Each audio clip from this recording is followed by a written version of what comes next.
Is more football year-round a good thing or a bad thing?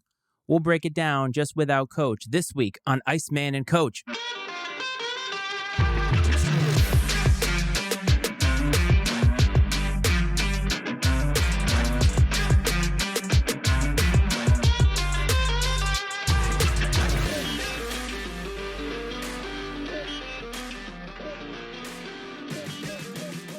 What's up, everyone? Welcome back to another episode of the Iceman and Coach Sports Show. This is me, the Iceman, Matt Freites. Unfortunately, we do not have the coach here this week.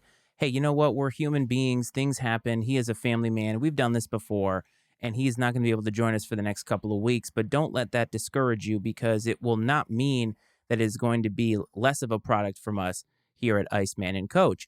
The last time we came to you was Super Bowl Sunday. That was February 12th. And my apologies that we have not come to you since then. We decided after the Super Bowl, which is a huge event, to take a little bit of a break. In the content game, you find yourself constantly wanting to churn out content. And sometimes you need to take a little bit of a step back. And unfortunately, we don't have a team of interns or anybody else who can come substitute in for us. So we have to take the break ourselves. And it was a nice little respite. I turned 40 years old. I had a great weekend with family. And we are back this week, or I am back this week, and I want to break down the event that was the Super Bowl. But before we get into that, I just want to tell you and thank you, every single one of you who tuned in to the big game pre-show Bedlam show that we did from 12 to 1 o'clock on Super Bowl Sunday. It was an absolute blast. Coach and I had a great time drafting football players from TV and movies. It was awesome. Any of you who have watched the show or know anything about us know how much we love football, know how much we have respect for the game. And there's a lot of movies that take and pay a lot of homage, I guess, to the game of football. I also want to give a shout out to my man Braylon, our new subscriber here at Iceman and Coach. He was actually awesome enough to watch that broadcast, and he gave us his team. And I just want to always shout out the new people that we have and shout out you, the supporters and listeners, because without you, there is no show. So the Super Bowl is an event. I don't think that it's crazy to say that. I don't think that it's crazy to say that it may be the biggest spectacle in terms of American sports and maybe even internationally in some respects that has ever been created. The NFL has done a fantastic job in creating this event that seems to bring a lot of people together. Not everybody loves football. As a matter of fact, I would say that football is probably one of the most divisive sports on the planet, because there's a lot of violence that happens. And even the NFL, who traffics in so many different things, there are a lot of morality issues. And I think people are turned off by the product. And I can fully understand that. I've been watching football for a very long time. Some of my greatest memories from childhood are watching old Patriots games well before Tom Brady, well before Drew Bledsoe with my dad, and him going through these 1-15 seasons, 2-14 seasons with Dick McPherson as their coach. Fast forward to today.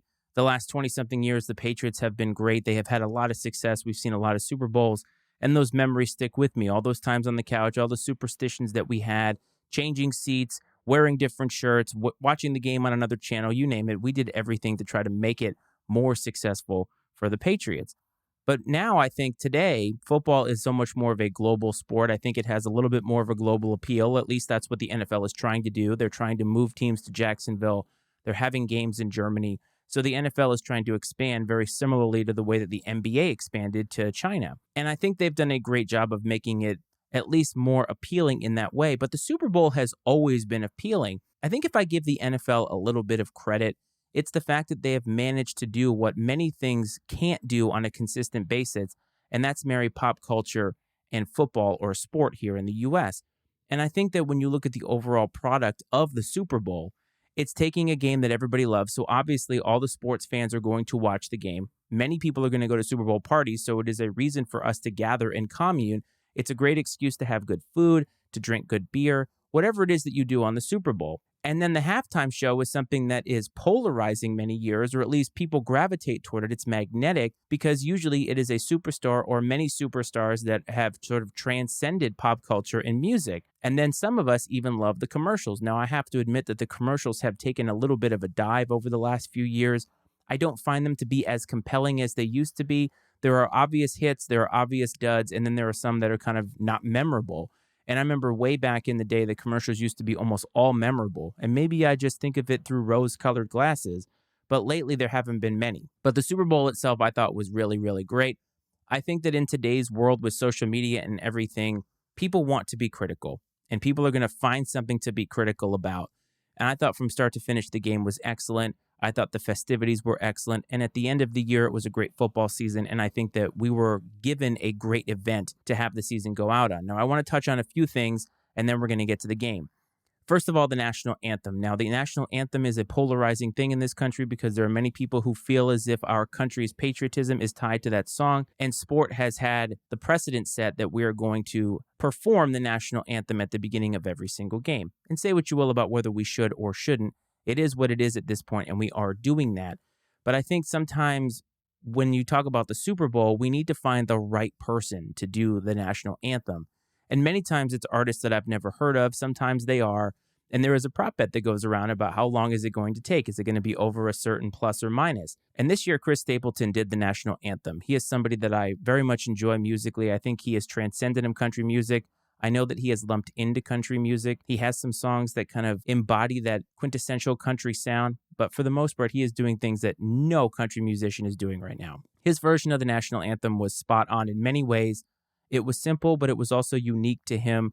And I thought that the camera people from Fox did an excellent job of getting Nick Sirianni's face, obviously filled with emotion. Now, earlier in the broadcast crew had talked about how Nick Sirianni said when he was talking to them pregame that he wasn't going to let the emotion of the game get to him except in that moment. And I think what better time to let the emotion of the game bring you, or the emotion of the journey come to you right before you're about to do this. I mean, there are a lot of people who have never been to a Super Bowl. So getting to one Super Bowl is definitely a privilege, and it is something you should not take for granted because you may not get back. It's very difficult to do that. So I thought that really set the tone for the game. And then the game starts. Now, this game was interesting for me because I didn't feel as if there was a clear-cut winner. Many years going into the Super Bowl, the teams are not as even as they are this year. And there's one team that sort of feels a little bit of a cut above the other team. Because sometimes in the NFL, you have upsets that take place, teams that are there, maybe even shouldn't even be there. And sometimes there are matchups that feel a little bit lopsided. And just because they're lopsided on paper doesn't mean they'll be lopsided in the game. But I think a lot of times America has a gut feeling as to who is going to win. And the Philadelphia Eagles came into this game having not really been tested during the regular season. And I want to caveat that with, it doesn't mean that they're not a good team. It just means that they didn't have that moment during the season where we felt right there. That is a defining moment that is going to give them momentum throughout the rest of the year. They were just more talented than a lot of other teams. And the schedule that they played, they were more talented than basically every single team that they played when they played them. They never really played a team like the Chiefs, but we know that their defense was historic in terms of getting to the quarterback. Their offensive line was one of, if not the best in the league. And their quarterback, their young quarterback, Jalen Hurts, was playing out of his mind and not turning the ball over. All of those things are a recipe for success when it comes to winning championships and winning the Super Bowl. So they were coming in with a lot of momentum, having not really been tested in the playoffs. And then the Chiefs come in with a pedigree, having won a Super Bowl a couple of years ago. They went to one in 2020 and lost. And Patrick Mahomes seems as if he's found another gear. I'm not really sure how that's possible. He lost Tyreek Hill in the offseason. They retooled, and they really retooled the offense in a way that somehow got Patrick Mahomes to over 5,000 yards and 40 touchdowns this year. Raise your hand if you realize that that was happening in real time. I know for myself, having not seen the big splash plays that we are used to from them, yes, Kelsey had a great year, but without Tyreek Hill running down the field, the cheetah, it didn't seem as if they were as flashy as they had been in years past. I did notice that over the course of the 2 weeks between the championship game and the Super Bowl, that the narrative within the media seemed to be shifting a little bit toward the Eagles. And when you got to that pregame, every single analyst on that panel picked the Eagles to win. And the Eagles came out gangbusters, and that maybe is an old dusty term, but they came out and really dominated the Chiefs much of the first quarter. Jalen Hurts was on fire. The offense was on fire. And it seemed as if the Chiefs really couldn't get a rhythm on offense. And Mahomes really looked pedestrian in the first half. And the Eagles looked dominant, super dominant, the way that you thought that they would based off the fact that their offensive line was the best in the league. They were bullying the defensive line of the Kansas City Chiefs. And I thought that it was very interesting how that game was going early on. Jalen Hurts had arrived. He had said to himself and clearly was making a statement to everybody who doubted him, I am here and you best put some respect on my name. And the stats certainly back that up. Now, there was one play in the first half that I think really changed the complexion of the game. And And the way it changed the complexion was it really allowed the Chiefs to stay in it. And that was the fumble recovery from Jalen Hurts that the Chiefs ended up bringing back for a touchdown. And maybe in the moment that is not game changing or game flipping because it didn't give the Chiefs the lead and many other things happened, but it kept the Chiefs in the game. It kept them within striking distance. No matter how poorly they were playing or pedestrian they were playing, they were still in that game. And the Eagles allowed them to stick around. Even at halftime, the Eagles had a 24-14 lead, and that's a 10-plus point lead, which not many teams have blown in Super Bowl history. As a matter of fact, and maybe this is giving away a stat of the week, only one other team had blown a lead like that, and we'll get to that a little bit later. So the Eagles come out in the second half, and you think to yourself, okay, they've got a stranglehold on this game. Mahomes was seen limping in the first half, so much so that you thought he couldn't even walk. And the Kansas City Chiefs come out and put on what I feel is a veteran clinic in the second half. Andy Reid is a Super Bowl winning coach. He has been around a very long time. He's seen everything, and he knows how to coach his players. He knows exactly how to scheme to get the most out of his players. And the irony is in the second half, the Chiefs won the football game by running the football. They were the better team up front. And the defense of the Philadelphia Eagles did not get to Patrick Mahomes one time. And Patrick Mahomes and the Chiefs ended up winning this game on a game-winning drive. They scored 24 points in the second half. They actually scored on every single drive in the second half. Now, there were a couple narratives coming out of this game that I thought were a little bit unfair, at least in terms of how great the game was, because I think ultimately it was one of the best Super Bowls we had seen. And that's not recency bias. Now it's almost 2 weeks past, but I think objectively it was a great game. And there were two narratives coming out of this game. First was the field conditions. Now, I have to say this. I'm going to take the NFL to task here because they had 2 years to prepare for this, or at least that was the narrative that was going around, that they were saying it took 2 years to prepare this field, and something like $80,000 or $800,000 was spent to make this turf and make sure that it was ready for this game. The field conditions flat sucked. There's no way to talk around that. Players were slipping left and right. A lot of players were changing cleats. Jalen Hurts actually changed cleats in the first half. Some players maybe didn't even have a change of cleats, which is on really the equipment staff. But my point being is players were slipping all over the place, and I think that it had a gigantic impact on the Eagles' defensive line in the second half. A lot of those guys are used to bursting to the quarterback and having their way in terms of getting that leverage that you need once the ball is snapped. And I don't think they were able to do that. And the Chiefs were able to take advantage. The Chiefs' offensive line did not give up a sack to a team that had been historic in terms of sacking the quarterback. The Chiefs' offensive line bullies the Eagles' defensive line in the second half, and it really changed the narrative of the game.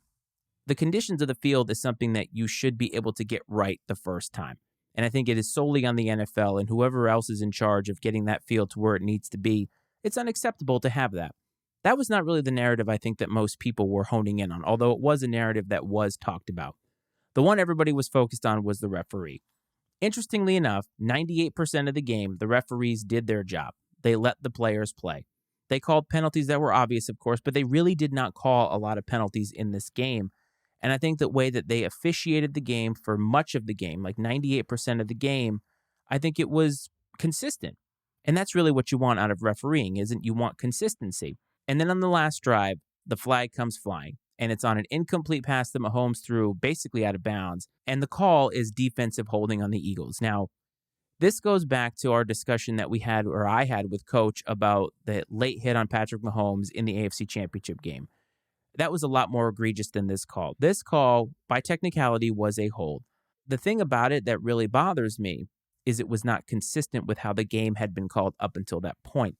And I wasn't somebody who wanted the Eagles to win. I actually really didn't have a horse in this race. But I let out an audible groan. And my wife sitting next to me asked, "Do you want the Eagles to win?" And I said, it has nothing to do with who is going to win this game.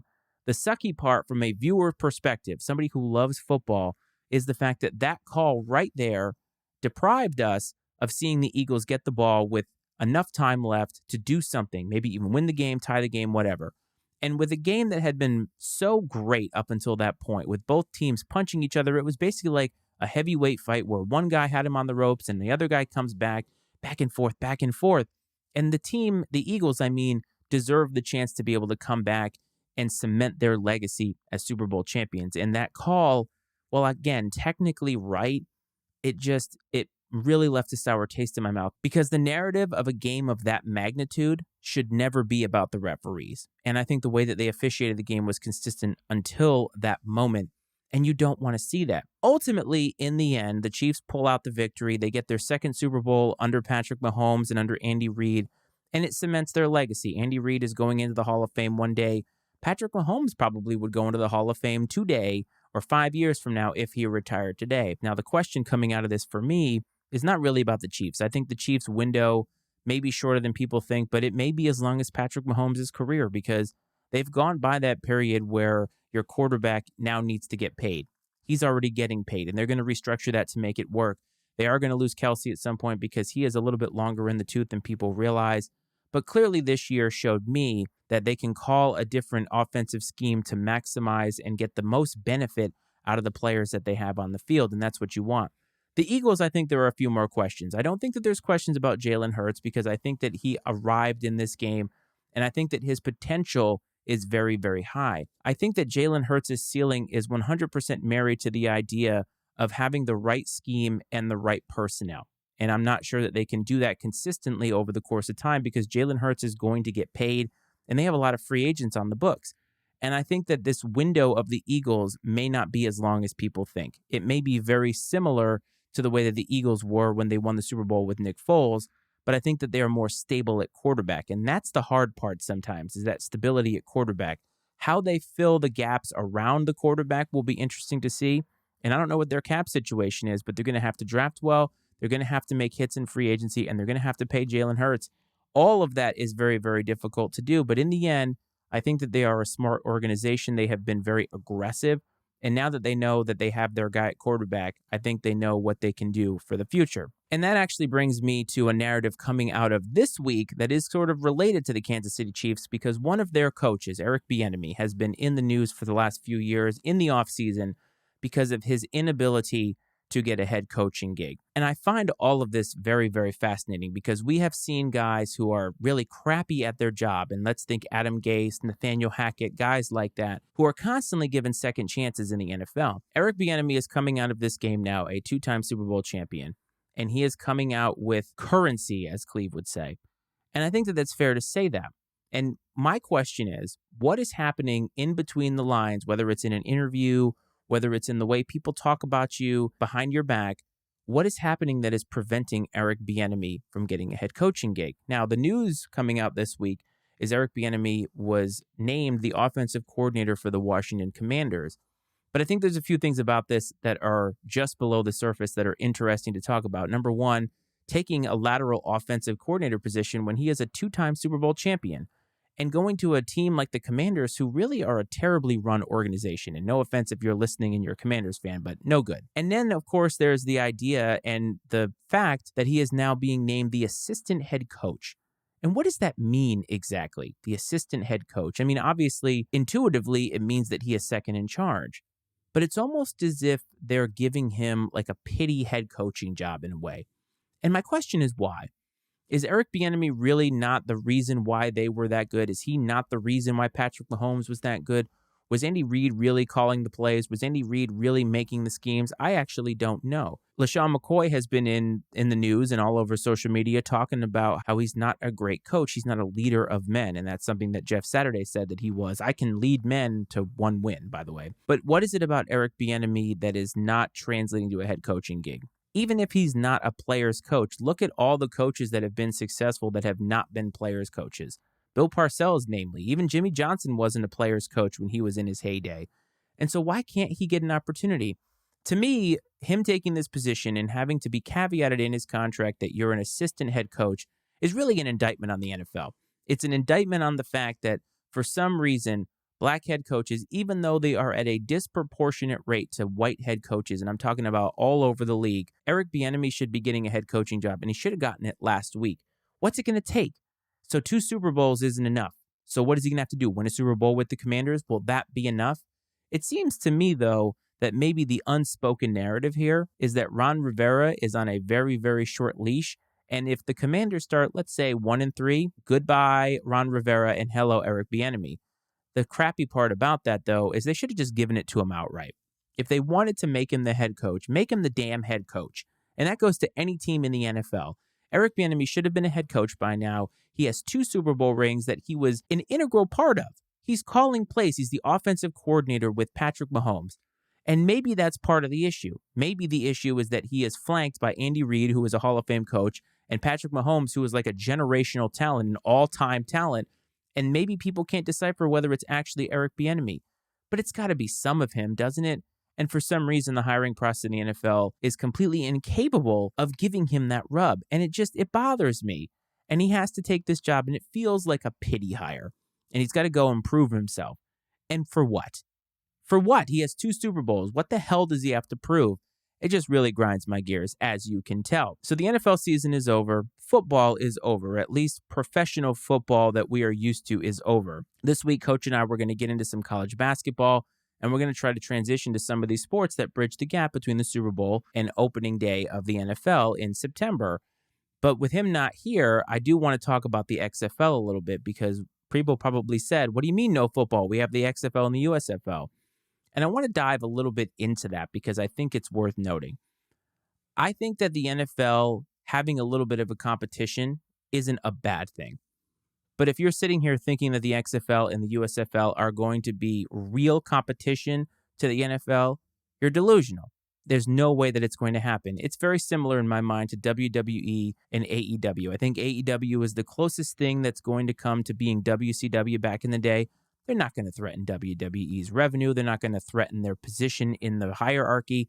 And it's very similar here. The XFL and the USFL is minor league football. I think that there is a place for that, though. And if you looked at the opening weekend for the XFL, there's a lot of things that the XFL is doing that I think is great in terms of development for the NFL. And I think this is where the next opportunity needs to come. The NFL needs to look at the XFL and say, okay, we have an opportunity here. Let's take you under our wing. Players are going to get paid more. They're going to get opportunities to shine. And let's almost call it like a developmental league. The NBA already does this. When a player is drafted and is struggling, they can go down to the G League. They can try to hone their skills and come back. And yeah, I get it. A lot of players don't end up coming back. But at least in football, you're getting snaps. You're getting game opportunities. And sometimes that is critical to finding out if a player has it or not. How would we have known Tom Brady was Tom Brady if he didn't get the chance to play? And think about how many countless players over the course in the history of the NFL have never seen the field, and we've never actually seen what they're made of. Look at what happened with Geno Smith. Geno Smith was written off because for 8 or 9 years he was seen as a crappy quarterback. He gets his chance with a not great roster in Seattle. I mean, yeah, he had DK Metcalf and Tyler Lockett, and look at the season that he had. And he's going to get paid because he had a great season. Look at Josh Rosen. Never really saw the field, and he's gone. He never really had a chance in the NFL, a guy who was so highly touted coming out of UCLA. So the XFL and the USFL are providing opportunity. There's an opportunity to try different rules. There's an opportunity for players to get playing time, to get seen. And I think that there is a way for these coaches in the NFL to get another shot as well. I mean, coaches benefit from this too. I mean, imagine if you are a coach in the G League or the XFL and you win a championship. That elevates you. It gets people to look at you and notice you. And I'm not saying that there are coaches in the NFL that don't already have that experience, but if you get that experience because you can't get it in the NFL, again, it's experience. But I just don't want people to have the expectation that the XFL is great football.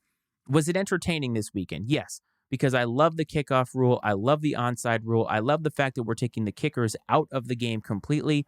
I don't even understand why we have kickers in a game that is decided by literal inches on the field, and sometimes the kickers could make or break a game. Give the offense the choice to go out there and do what they do. I absolutely love that. I felt like XFL 2.0 didn't really lean into that enough, and I think that in 3.0, we're seeing a little bit more of a strategic look because, again, this is the opportunity to try these kinds of rules out, and you already hear the NFL percolating on, hey, we're going to steal that idea. I think the kickoff idea is a wonderful idea. They can't actually move or make contact until the receiver has actually received the ball. It's made for some exciting kickoff returns, but also a lot safer kickoff returns. That's a win-win for the NFL. So I think that the NFL and the XFL, hopefully at the end of this season, will come together and have a partnership. And boy, if The Rock is able to pull that off, what a coup. Because the NFL has not really wanted to partner with anybody. But now they can take a little bit of that, uncomfortable nature around NCAA football and all that. And I know that the NCAA and college football has become more of a pro product and they're getting paid for image and likeness and all that. But now there can be an in-between. Guys don't have to feel like they can declare for the NFL draft right away. Even if they have 4 years of eligibility, they can go play in the XFL, hone their skills, get seen, then make a roster and do what they have to do to make a team at the NFL level. But if the idea is that this is going to be competition, the XFL will be gone, the NFL will be here, and the NFL is just a superior product. The best players in the world play in the NFL. The XFL will never have that because why would a player not play in the NFL if he's capable and go play for the XFL? There is not enough infrastructure and money to have these high-valued players playing in the XFL. And so I think the XFL has an opportunity. I hope it continues to be successful this season. I'll be interested to see what names pop up in terms of popularity looking to go to another team in the NFL because, again, they're going to be playing in this offseason. Guys are going to be getting snaps. They're going to be having the opportunity to have a highlight reel. NFL teams are going to take notice. You don't have to cut down that 53-man roster until a lot later in the offseason, so there's going to be a lot of opportunity there. So I am sort of excited about that, but I want people to taper their expectations. So we've reached sort of the end of the show. It's going to be a lot shorter than it normally is because, quite frankly, without Coach here, there's not enough to really talk about and banter about. And with a lot of these sports percolating, the NBA is past its All-Star game. The NHL is getting up on its All-Star game and is past it. And baseball pitchers and catchers have reported we're going to be getting into spring training very, very soon. And I promise you, Iceman and Coach is going to be there every step of the way because we want to talk about sports. We are a show for the casual sports fan. You don't have to be in the know or a sports nerd to be into this show. We're not diehards. We love the games. We love sports, and we love to talk about it. But really what we love to do is talk about it with you because you, the fans, are what make this possible. Without you, we don't have a show. So I hope that you stick with us for the rest of the season. But that doesn't mean that this episode is over. We do have one more thing to get into.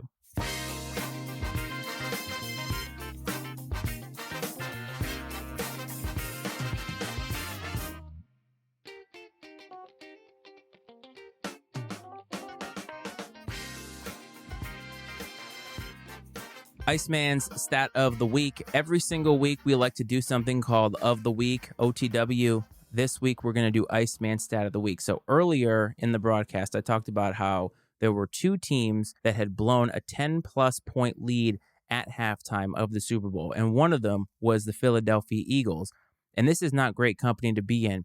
The other one was the Atlanta Falcons with their historic blowing of a lead to the New England Patriots. Matt Ryan will never live that down. The Falcons franchise has never really lived that down. They've never really been the same. And what a terrible, terrible association. And this is why I say the Philadelphia Eagles window may be a little bit shorter than people realize. It's very, very difficult to get back to the Super Bowl. And I think that we should have caution. And even though they have a good quarterback situation, Matt Ryan had just won the MVP that year. The Falcons never really amounted to anything and actually blew more leads as that happened. So clearly it was a franchise-defining loss for them. I don't think that's going to be the same case here because I think a 10-point lead is a lot different than 28-3. But man, the way that they played in that first half, a disappointing end to the season for the Philadelphia Eagles. And you'd like to think that they're going to be back, but it's just another way of saying getting to the Super Bowl and winning is very difficult. Do not let the New England Patriots' success fool you into thinking that that is the case. I think they are an outlier. I'm not sure that we'll ever see that again.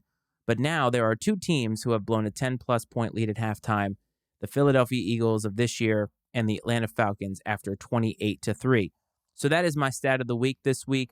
This is the end of the show. I want to thank you for tuning in this week. Coach will be back in a couple of weeks, but I promise next week we will have a guest. Maybe it'll be Cleve, maybe it'll be somebody else, but I hope to have another voice and another opinion happening next week. Please support the Pub Time Podcast, which is where you can find Coach in his other form. They're doing a lot of great work, so go find them wherever you find your podcast.